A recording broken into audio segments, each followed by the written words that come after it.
أشهد أن لا إله إلا الله إلا الله أشهد أن أشهد أن محمدا محمدا رسول الله رسول الله أشهد أن أشهد أن عليا عليا ولي الله. ولي الله. أحسن.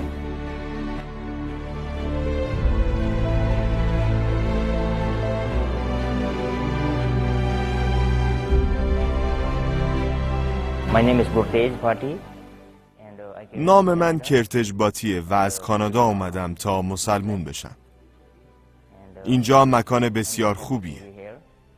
من به حرم مطهر رفتم، اونجا دعا کردم Holy shrine, و احساس آرامش زیادی داشتم. very peaceful and very relaxed. اسلام دین مدرن‌تر و جدیدتریه. Religion. من به اسلام عمل میکنم و قرآن میخونم و یاد گرفتم که چطور زندگی خودم رو پیش ببرم و به من شیوه زندگی رو یاد داد. I like من حضرت محمد رو دوست دارم چون به من درس زندگی داد و به ما دینی کامل داد. او به ما اصول زندگی رو یاد میده و اینکه چطور در زندگی روزانه نماز بخونیم و همینطور چطور به دیگران در مورد اسلام آگاهی بدیم.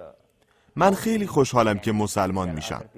این اولین باریه که به حرم مطهر اومدم become a Muslim. و هنگام ورود احساس کردم که خانه خداست، Holy shrine. خانه الله. I feel it's من فکر میکنم که او در اینجا I ساکن. feel that he is living here.